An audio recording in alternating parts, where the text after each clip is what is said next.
देखिए, हम लोग देखेंगे दा का यूज़। दा का यूज़ कहाँ पर होता है, कहाँ पर नहीं होता है। हालांकि बुक्स तो ये बताती हैं कि जब अपना कहीं जाने का पर्पज़ होता है, जिसके लिए जा रहे हैं वो स्थान उसी सेंस में है, उसी लिए बना है, तो हम लोग दा नहीं लगाते हैं। दूसरे पर्पज़ से जाए तो हम लोग दा लगाते हैं। ये बात तो बिल्कुल ठीक है, लेकिन दा का भी कुछ अपना क्राइटेरिया है, उसका भी अपनी सेंस बदलता है, हमें वो भी समझना होगा और उसी पे अब हम लोग फोकस करेंगे। मैं चाहता हूँ अगर ये पार्ट वाइज वीडियो चला तो आप चारों 3 जो वीडियोस के पहले बन चुके हैं वो सारे देखिए, सारे के सारे वीडियोस देखिए, आपको हर एक चीज़ क्लियर हो जाएगी। डाउट्स जो भी हैं उनके लिए मैं अलग से वीडियो बनाऊंगा, कैसे डाउट पूछना है, कहाँ पे सेंड करने क्वेश्चंस। हम यहाँ पे दा की सारी बातें क्लियर करेंगे और हर एक चीज़ डिटेल पढ़ेंगे। जितना सिलेबस पढ़ा है उस सभी सिलेबस की जो लिंक्स हैं, जो वीडियो लिंक्स हैं, जो प्लेलिस्ट है, वो सारे वीडियो की डिस्क्रिप्शन में मिल जाएंगे। अब समझते हैं। देखो, जनरल सेंस में या जनरल पर्पज़ में दा का यूज़ नहीं होता है। दा का यूज़ नहीं होता है। कोई ज़रूरी बात हो, कोई स्पेसिफिक पर्पज़ होता है तब हम वहाँ पे यूज़ करते हैं दा का। यहाँ तक बात क्लियर हुई। अगर बात करें पब्लिक प्लेसेस के बारे में, जैसे कि एयरपोर्ट है, बैंक है, इसको हटा दो, गड़बड़ हो गया है, हॉस्पिटल है, जेल है, गार्डन है, इनके साथ में हम लोग दा का यूज़ करते भी हैं और नहीं भी करते हैं। समझो, अगर मैं बोलता हूँ कि I am going to hospital, I am going to hospital, इसका मतलब क्या है कि जो हॉस्पिटल का पर्पज़ क्या है, ट्रीटमेंट देना, मेडिसिन सजेस्ट करना, डॉक्टर से कंसल्ट करना, इसीलिए तो ये बना होता है। इस सेंटेंस का मतलब क्या है कि मैं उसी पर्पज़ से जा रहा हूँ। अब की बार मैं फिर से सेंटेंस चेंज किया, मैंने यूज़ किया the, I am going to the hospital. इसका मतलब क्या हुआ कि पहले वाले का मतलब ये था कि आई जो है ये यहाँ पर एक पेशेंट है, यहाँ पर ये एक पेशेंट है। I am going to the hospital, जैसे मैंने बोला Ram is going to hospital, इसका मतलब राम एक पेशेंट है। अगर मैं बोलूँ कि Ram is going to the hospital, इसका मतलब राम कोई पेशेंट नहीं है, वो एक हेल्दी इंसान है, वो किसी दूसरे पर्पज़ से जा रहा है। इट मीन्स जब हम दा का यूज़ करते हैं तो सामने वाले व्यक्ति का पर्पज़ ही चेंज हो जाता है, उसका डिस्क्रिप्शन ही चेंज हो जाता है। जब हम दा नहीं लगाते तब इस व्यक्ति का ही पूरा स्टेटस चेंज हो जाता है। ध्यान दे रहे हो ना, दा से नहीं बल्कि दा से उस जगह का तो पर्पज़ चेंज हो ही रहा है, साथ ही साथ उस व्यक्ति का, उस इंसान का वहाँ पर उसका स्टेटस भी बदल रहा है, तो वो भी ध्यान देना है। आई गो टू कॉलेज, मैं कॉलेज जाता हूँ, इसका मतलब जो आई है वो एक स्टूडेंट है, इसका मतलब यही तो हुआ। अगर मैं बोलूँ आई गो टू द कॉलेज, इसका मतलब क्या हुआ, वो ना तो टीचर है ना ही स्टूडेंट है, वो कोई थर्ड पर्सन है जिसका पर्पज़ वहाँ पे पढ़ाई लिखाई से नहीं है, कुछ और काम है, फीस देने से रिलेटेड हो सकता है, लेकिन पढ़ाई लिखाई तो उसमें है, लेकिन पढ़ने का ना काम उसका है ना लिखने का काम वहाँ पर उसका है। क्लियर। एजुकेशनल प्लेसेस के बारे में बात करें, स्कूल है, कॉलेज है, यूनिवर्सिटी है, कोचिंग है, जो मैंने अभी आपको समझाया है। रिलीजियस प्लेसेस हैं, जैसे टेंपल है, चर्च है, गुरुद्वारा है, कुछ भी मौज़िक है, इन सभी साथ में दा होता भी है यूज़, नहीं भी होता है। देखो, he goes to temple daily, इसका मतलब ये ही जो है या तो ये प्रीस्ट है या तो ये डिवोटी है। क्लियर। अगर बोलो कि he goes to the temple, इसका मतलब ये ना तो डिवोटी है ना ही ये प्रीस्ट है, ये कोई थर्ड पर्सन है। क्लियर हो रहा है। Special condition for A and the, इनका यूज़ कब को कैसे करते हैं समझ लो। अगर मैं किसी प्रॉपर नाउन के आगे, किसी पर्सन के नेम के आगे कोई आर्टिकल ना लगाऊं, जैसे कि आई सॉ मोहन, यहाँ पे इस प्रॉपर नाउन के आगे कोई भी आर्टिकल नहीं है, इसका मतलब मैं बोल रहा हूँ कि मैंने राम को देखा, तो आपने सुना मैंने राम को देखा है, मैंने आपको बताया है, तो इसका मतलब मैंने राम को देखा और मैं राम को जानता हूँ। मैं राम को जानता हूँ या मोहन को जानता हूँ, कोई भी नाम ले लो यहाँ पर। आई सो मोहन, मैंने मोहन को देखा, इसका मतलब मैं मोहन को जानता हूँ। अगर मैं बोलूँ कि यहाँ पर अगर मैं प्रॉपर नाउन के आगे मैं ए और एन लगा देता हूँ, तो इसका मतलब आई सॉ ए मोहन, मैंने किसी मोहन को देखा। कहते नहीं हो कि मैंने किसी मोहन को देखा, तो मैं कैसे पता वो मोहन था, मैंने सुना था कि वो मोहन है, लेकिन मुझे कन्फर्म नहीं वो मोहन ही था, तो मैंने किसी मोहन को देखा। तो ध्यान देना मेरी बात को, यहाँ पर तो ये मेरा प्रॉपर नाउन है और यहाँ पर आर्टिकल ए एन द जब लगता है तब वो आपका कॉमन नाउन होता है, तो यहाँ पर ये कॉमन नाउन बना हुआ है। समझ में नहीं आया?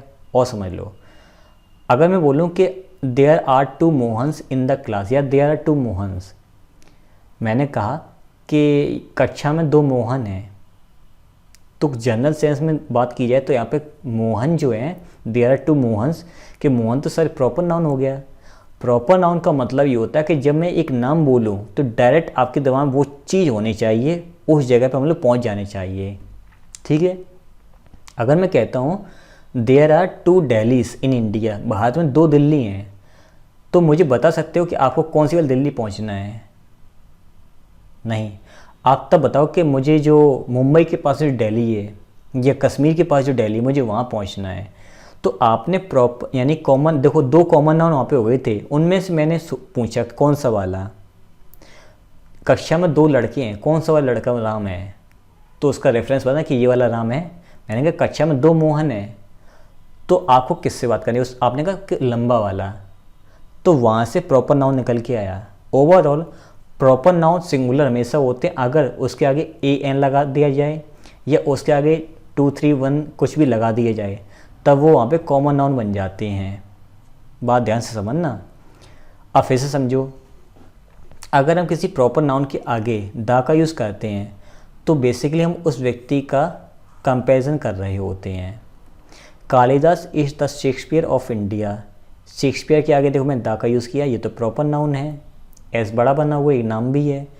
बेसिकली हम कालिदास का शेक्सपियर से कंपैरिजन कर रहे हैं कि कालिदास जो है वो इंडिया की शेक्सपियर हैं। हालांकि सेंटेंस मेन है जो थोड़ा सा गलत है, इसलिए गलत है, शेक्सपियर तो बाद में आए थे, कालिदास उनसे पहले थे। तो हमें तो ये कहना चाहिए कि शेक्सपियर जो थे वो कालिदास थे, शेक्सपियर जो थे वो कालिदास थे, अगर अपने हिसाब से सोचा जाए। बेसिकली सेंटेंस तो मेरा सही है, लिखा ऐसे ही आता है इसलिए मैंने भी लिख दिया है, लेकिन मैं आपको लॉजिक समझा रहा हूँ। जो पहले आया है उस पहले वाले इंसान की बाद वाले इंसान की तुलना नहीं की जाएगी, बल्कि बाद वाले इंसान की तुलना की जाएगी। तुम भाई उसके समान हो, तुम उसके समान हो, ना कि वो तुम्हारे समान।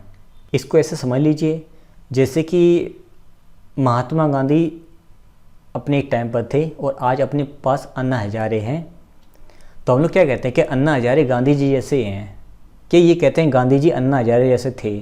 नहीं, ये तो गलत हो गया। जो पहले था उससे कंपैरिजन करते हैं दूसरे इंसान की। तो ऐसे ही शेक्सपियर इज़ द कालिदास है ना, इन इंग्लैंड या फिर ऑफ इंग्लैंड।